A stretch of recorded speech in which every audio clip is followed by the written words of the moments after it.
questions? Go ahead, start with questions. Anybody?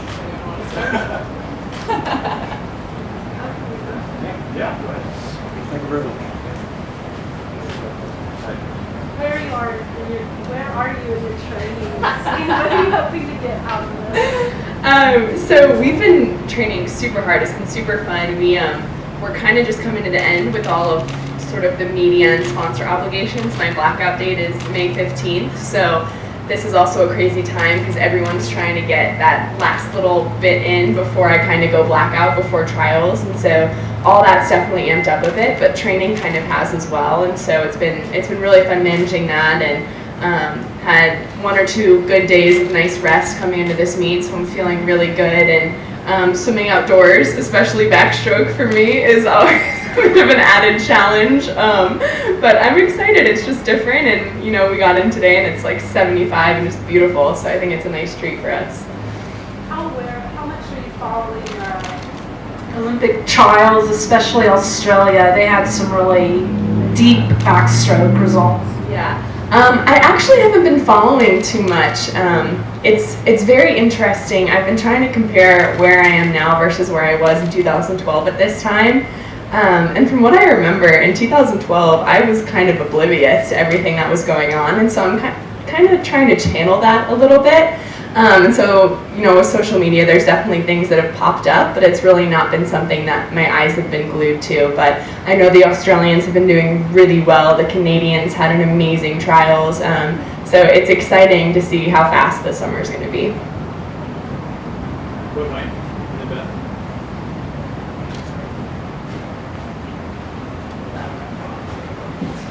Missy, I think you said in 2012 by this point, Todd already had the media boycott going on, and you were kind of in your cocoon, and you said this is fun trying to balance training and all your sponsor obligations. Is it really fun, and how are you actually managing to do the work you need to do and still get paid? Yeah, it's fun, absolutely, but that doesn't mean it's not hard. It's for sure, like just what I was saying, I was in here last Friday for Make a Splash, and so I was out here, I did the whole day here and then went back to Denver and then flew back out here today, so it's definitely more to juggle than what I had to deal with in 2012, but it's been really fun to see how I've been able to step up to that challenge, and the help and support I've gotten from that is amazing, but it's definitely hard. I definitely have some days when I wake up and I'm more tired than normal, and those are the days where you just have to keep pushing through and know that we're almost at the end where we can really just focus on that training, and then we're almost to trials, which is crazy. Missy, your life has changed a lot in the last year in the sense that no more school and gone back to Todd. What's that transition been like where, you're kind of a pro swimmer now and maybe, other people in your group aren't, you're, the post-grad, and what's that been like kind of balancing being around that atmosphere as opposed to, being with Terry and the college swimmers? It's definitely a different atmosphere. It's funny, my dad was joking with me the other day. He looks at me and he was like, can you imagine if you were having to get ready for finals right now? And I was just like, oh my gosh, like I kind of wanted to cry a little bit. I definitely could have not handled all that. And so it's been a different juggling. Well, I said I had more to juggle. I think it's more of I'm just juggling different things now and in different ways. And I think the atmosphere that I'm in right now is exactly the atmosphere that I need to be in. I think for the past 2 years, being a part of a college atmosphere, being with Terry, being with Cal, that was exactly what I wanted, and that was exactly what I needed. And now this year, it's all a little bit more individual just because it is an Olympic year, and so being in a group with post-grads and people who are redshirting and taking kind of that year for themselves to really see what they can do this year, I think that's the perfect place for me to be right now. So that was actually my question, but so I guess just building off of that, what are you able, despite the sponsorship obligations and all the stuff you've got going on, are you able to more focus on your swimming more so than when you were talking about in a college atmosphere and there's a lot else going on? Honestly, I think so. I think it's an Olympic year is just so different, and there's so many different focuses during a collegiate year. You get through the first half and it's really all about dual meets and really getting that endurance up in that fall and winter training, and then you hit championship season and you really start to focus on your meets and Pac-12s and NC2As, and then you get back from that and it's time to start worrying about finals, and so there's just kind of, it's a different area of focus kind of during each part of the year. And so being back here, again, kind of similar, like right now, my sponsorships and all my media stuff, that's kind of amping up. And so I really have to make sure I'm focused on that as well. And soon that's going to die down and then it'll amp up in training again. So it's very different, but I really like it. I do. It's been really fun. Karen in the back.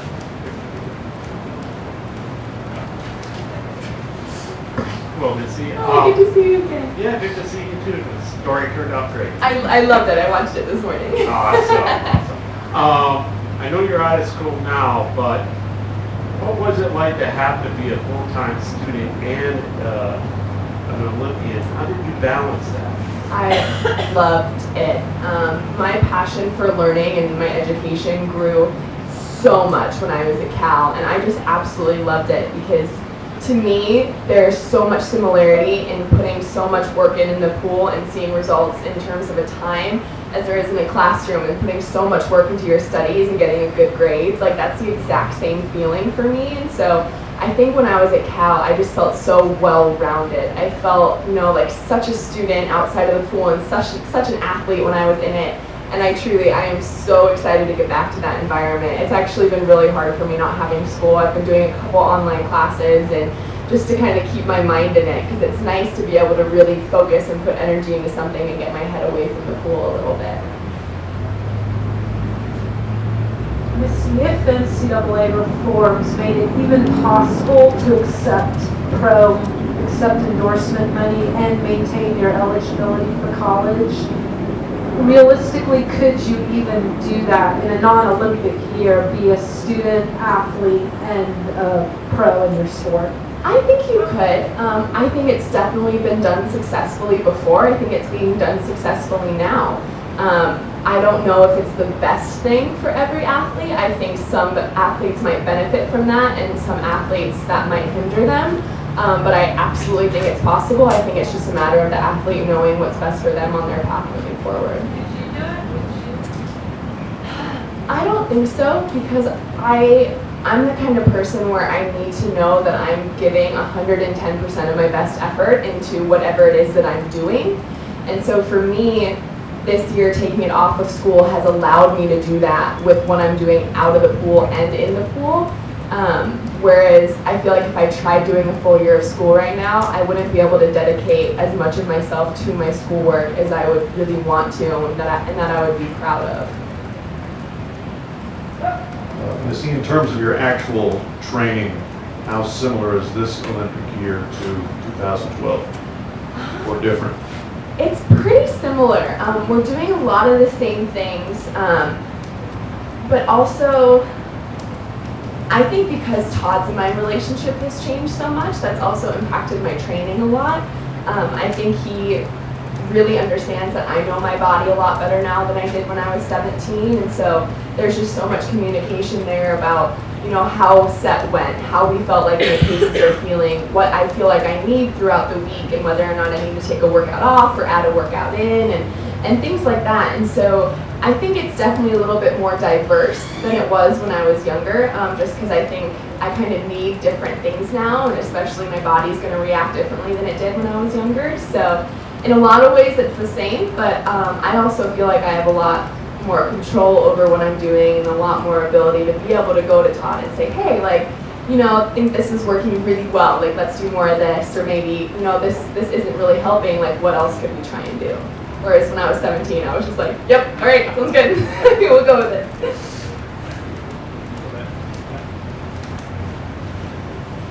I wanted to expand on that a little bit, your relationship with Todd, because obviously you're, a young woman now as opposed to a teenager, and how are you two interacting? Is it any different? It sounds like you do assert yourself more than you would have, and kind of how does he take that, and how would you describe how the relationship's changed?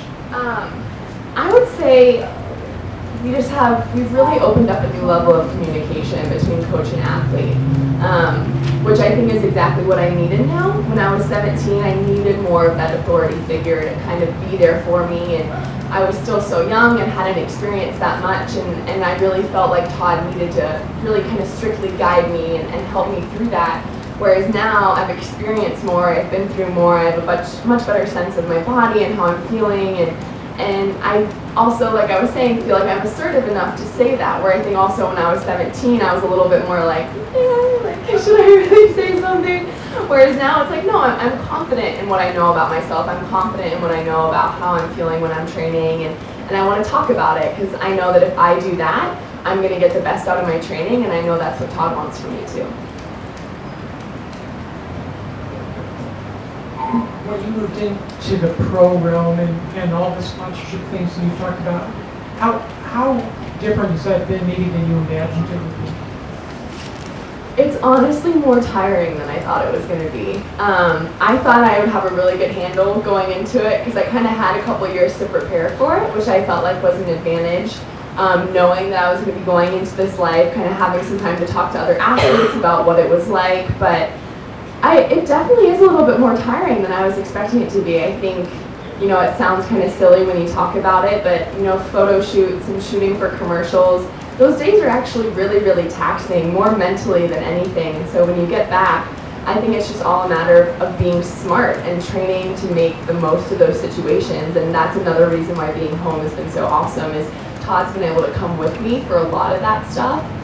Which has been so helpful having him there, and we've really been able to make sure I'm getting the most out of my training while I'm doing all these other obligations. Given your higher profile, how do you stay in that cocoon, that bubble that you said you were in 2012? I just make sure I get my bubble time. I think it's very, very important when I have crazy weeks, when there's a lot going on, that when I do get back from that I have time to go out to dinner by myself, to go see a movie by myself, to pick up a book and just read for an entire weekend, and just make sure that, with all this craziness, I think getting my me time and my downtime is more important than ever. I'm kind of like a secret introvert. Like, I love being around people, but there's also times when I love being by myself too, just being able to really have that quiet time, just being alone and cherishing that. And I think you cherish that more as you get older. And so I think especially this year, I've really learned the importance of making sure I get that time for myself. See, now that you presumably have some money in the bank, how have you treated yourself? Or have you done anything, your family members, or do you have your eye on something out there that, hey, I put in all this hard work, I'd kind of like to get that for myself? Gosh, not really. It's still just so weird to me. Like, I don't know, other than, being able to treat my parents when we go out for meals, or being able to hopefully get them a couple more things on like Mother's Day, Father's Day, like Christmas, stuff like that. There's really not that much that's changed. I was raised in a pretty frugal family, and I like to think that I understand and recognize the importance of money, and that I spend it wisely, so I'm making sure that none of that changes. Missy, correct me if I'm wrong, but when you went to Cal, originally kind of the penciled-in plan was for you to stay there and train afterwards to prepare for these games. Can you kind of walk us through the process of how things began with Todd again, you ended up going back and swimming with him, and what that decision was all sort of about? Yeah, absolutely. So I think for me, it's hard to really understand college swimming until you've been a part of it. And it's the most amazing experience, like to walk on deck every day and know that you are surrounded by 20-some girls, and every single one of you are working towards the exact same goal. Like, that's just such an incredible feeling to have, and to be able to push each other like that every day. And to me, I felt like going into this next year, after being a part of the Cal culture and seeing what all this meant to them, that it wasn't really fair for me to stick there if NC2As and Pac-12s in the collegiate season wasn't going to be my ultimate goal for the year. And I think I guess not foreshadowing, because we were hoping all this was going to happen, but I knew I was going to have sponsor obligations, that people, they wanted to come and film practice, they wanted to film training trip with me traveling all the time, and whether or not I was going to have a coach with me. And for all that stuff, I truly felt like being at home, being with my family, getting their support, being with Todd where I get a little bit more flexibility. I just felt like that was going to make this year a little bit easier for me and hopefully take some of that away from the teammates that really were focusing on what they needed to be focusing on as a collegiate team. See, the decision and the need to have that me time, did you come to that yourself and understand it, or did somebody say to you, hey, look, I've been through this, and there's really no blueprint for the transition you made. So how did you come to understand how much you needed to do that, and how long did it take? No, I've always been like that. I don't know if it's because I'm an only child or I have no idea, but I've always been the kind of person where I love being around people, I love interacting with them, but I almost equally as much love that time where I can really just have it to myself and kind of use that time to refill. And I'm that person that's not ashamed to walk into a restaurant and say table for one. Like, I have no problem doing that. Like, I love just being able to go out, walk around, being a part of nature is something that I really love. And so I think more than anything, I'm just doing it more often than I ever have, and I'm appreciating it more than I ever have. It's always something that I've needed, but now I'm really starting to understand the true impact of it. Go to Karen and then Pat. Did you do that at Cal?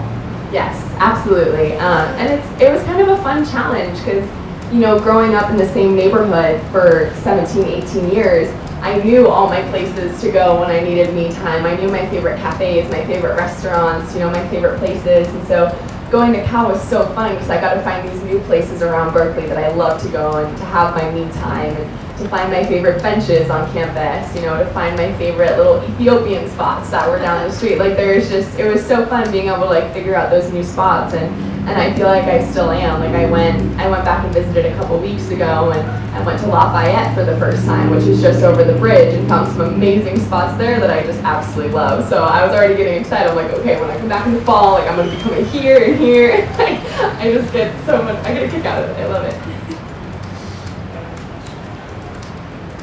So in the process of your me time, reading, movie watching, has there been any movie or book that's really resonated with you? Right now, I'm obsessed with Jojo Moyes. I'm reading Me Before You, tearjerker. Oh boy. But I'm a total like cheesy romantic. Like, oh my gosh, I love that stuff. And so she's kind of on the line of like Nicholas Sparks, but in a very like kind of realistic and unpredictable way. It's just, gosh, it's so good. I'm like trying to slow down right now because I don't want the book to end, and so I'm like putting it down, pausing, like doing something else, like 2 minutes later picking it back up again. And then movie-wise, I honestly haven't been able to go to the movies in quite a while, so that's something I definitely want to do. Thanks, everyone. Thanks, guys.